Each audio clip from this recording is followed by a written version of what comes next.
donor darah. Tapi sebelum itu, bagaimana kalau kita perkenalan diri? Cukup menyebutkan nama dan umur teman-teman. Apakah bisa dimulai? Bisa. Dimulai dari sebelah kiri aku ya. Halo, perkenalkan nama aku Afgan, umur aku 16 tahun. Halo, perkenalkan nama aku Fatma, umurku 16 tahun. Halo, perkenalkan nama aku Sena, umurku 16 tahun. Halo, perkenalkan aku Abdul, umurku 15 tahun. Nah, jadi kita semua kan sudah perkenalkan. Nah, sekarang apakah teman-teman tahu apa yang melatar belakangi aku mensosialisasikan tentang donor darah ini? Nggak tahu. Jadi latar belakang aku mensosialisasikan tentang donor darah adalah karena di Kabupaten Banyumas sendiri stok darah masih dibilang belum mencukupi untuk kebutuhan darah per harinya. Jadi tujuan aku mensosialisasikan tentang donor darah ini agar teman-teman semua dapat diharapkan untuk menjadi donor darah sukarela pada saat umur 17 nanti, agar kebutuhan darah di Kabupaten Banyumas sendiri dapat dicukupi. Bisa dipahami? Bisa.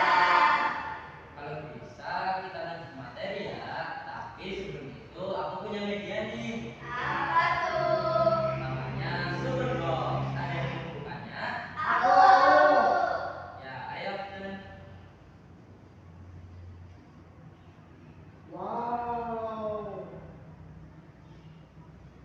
Nah, di Superbox ini ada materi-materi tentang donor darah yang akan saya sosialisasikan. Bisa dimulai? Bisa. Nah, di halaman pertama ada apa itu donor darah. Nah, teman-teman, di sini ada yang tahu nggak apa itu donor darah? Nggak tahu. Jadi, donor darah adalah proses pemindahan darah untuk tujuan transfusi darah. Sedangkan transfusi darah adalah proses pemindahan darah dari seseorang yang sehat dan memenuhi syarat kepada orang yang membutuhkan. Darah yang didonorkan dapat berupa darah lengkap atau komponen darah. Darah lengkap adalah darah yang mengandung seluruh komponen darah. Dan komponen darah terdiri dari plasma darah, sel darah merah, sel darah putih, dan keping-keping darah. Dan donor darah juga dibedakan menjadi dua, yaitu donor darah sukarela dan donor darah pengganti. Teman-teman, apakah ada yang tahu apa perbedaannya? Nggak tahu. Jadi, donor darah sukarela adalah ketika seseorang mendonorkan darahnya tanpa mengetahui pada siapa darah tersebut diberikan. Dan donor darah pengganti adalah ketika seseorang mendonorkan darahnya dan orang itu tahu pada siapa darah tersebut diberikan. Sampai di sini apa bisa dipahami? Bisa.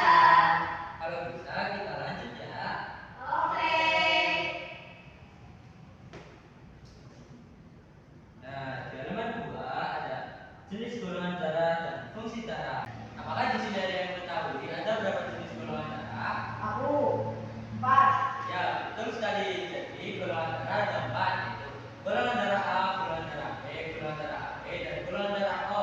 Nah, teman-teman tahu nggak sih kalau golongan darah tersebut memiliki komponen-komponen tersendiri, seperti golongan darah A berantigen B, berantigen A, bergenotip OA atau AA, dan golongan darah B berantigen A, berantigen B, bergenotip OB atau BB, dan golongan darah AB tidak berantigen AB dan bergenotip AB. Golongan darah O memiliki antigen A dan B, berantigen O dan bergenotip O. Nah, teman-teman tahu nggak siapa saja pendukung-pendukung golongan darah tersebut? Nggak tahu. Jadi, golongan darah ABO ditemukan oleh Karl Landsteiner pada tahun 1930 dan golongan darah AB ditemukan oleh Alfred von de Castello dan Adrian Stolti pada tahun 1931. Sampai di sini apa bisa dipahami? Bisa. Oh iya, darah juga memiliki fungsi loh, antara lain yang pertama mengangkut oksigen dari paru-paru ke sel-sel tubuh, yang kedua mengangkut karbon dioksida dari sel-sel tubuh ke paru-paru untuk selanjutnya dikeluarkan, yang ketiga memperbaiki sel-sel yang rusak. Nah, sampai di sini apakah bisa dipahami? Bisa. Kalau bisa kita lanjut ya. Oke. Nah, dalam berikutnya ada syarat-syarat donor darah. Teman-teman, apakah ada yang tahu apa saja syarat-syarat donor darah? Nggak tahu.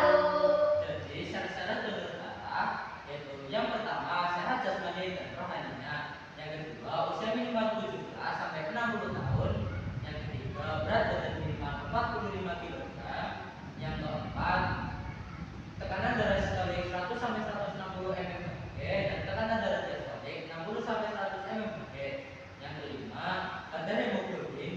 12,5 sampai 17 gram per desiliter.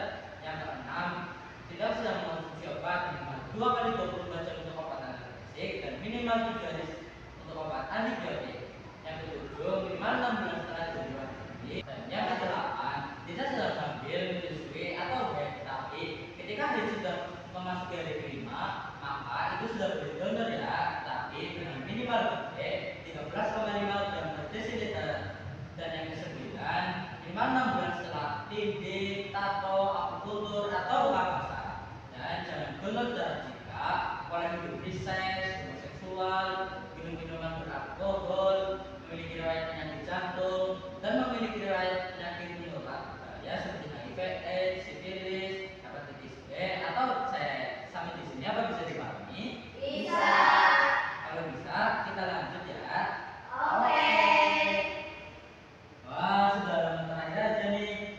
Di halaman terakhir ada alur dan manfaat donor darah. Di sini apakah ada yang mengetahui alur dan manfaat donor darah? Nggak tahu.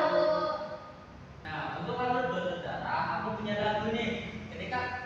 Kalau aku lagi menyanyikan lagunya, teman-teman bisa tepuk tangan ya. Oke. Kita mulai ya. 1, 2, 3.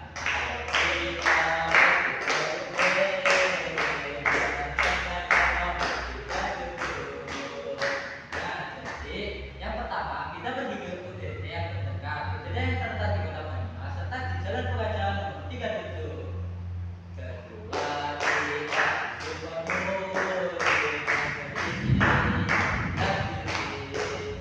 Nah, yang kedua, kita akan diberikan formulir yang berisikan identitas diri kita.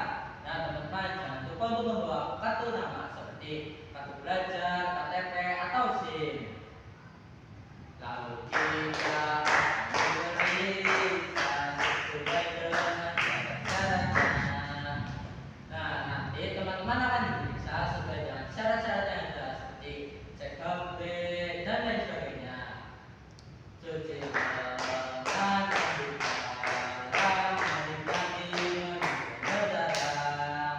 Nah, itu adalah alur-alur donor darah. Mudah kan? Mudah. Jadi jangan lupa donor ya. Oke. Dan ingat untuk kembali lagi setelah 2,5 sampai 3 bulan untuk mendonorkan darah kembali. Nah, teman-teman tahu nggak donor darah juga memiliki manfaat loh. Nggak tahu. Nah, yang pertama mendapatkan kepuasan batin karena darah kita sudah didonorkan. Yang kedua, kesehatan kita menjadi terpantau. Yang ketiga, tubuh akan menjadi semakin sehat karena tubuh akan memproduksi darah yang baru. Dan yang keempat, mendapatkan penghargaan setelah 10 kali donor, 25 kali donor, 50 kali donor, 75 kali donor, dan 100 kali donor. Dan ketika teman-teman baru saja memasuki usia ke-17 dan menurunkan darahnya, maka teman-teman akan mendapatkan sertifikat free seperti blood donor. Nah, sebenarnya masih banyak manfaat-manfaat donor darah yang lainnya, tetapi tidak bisa saya sebutkan satu persatu. Sampai di sini apa bisa dipahami? Bisa. Nah, teman-teman, sebagai anggota PNR kita juga memiliki peran loh, seperti pada PNR pula, peran kita adalah untuk menyiapkan diri menjadi pendonor darah dan juga mengajak orang tua, saudara, atau teman-teman yang sudah berumur pas untuk menjadi pendonor darah sukarela. Yang kedua, untuk PNR yaitu kita dapat berperan dan membuatkan souvenir untuk pendonor darah. Yang ketiga untuk PNR wilayah, peran kita adalah mengkampanyekan tentang donor darah dan juga menjadi pendonor darah ketika umur kita sudah genap 17 tahun. Nah, dari sesi kita pada kali ini, adakah yang bisa menyimpulkan? Aku. Ya, silakan. Jadi kita bisa tahu apa itu donor darah, jenis golongan darah, syarat-syarat donor darah, alur dan manfaat donor darah. Ya, betul sekali. Pada sesi kita pada kali ini, kita jadi tahu tentang materi-materi donor darah. Apakah itu bisa disepakati? Bisa.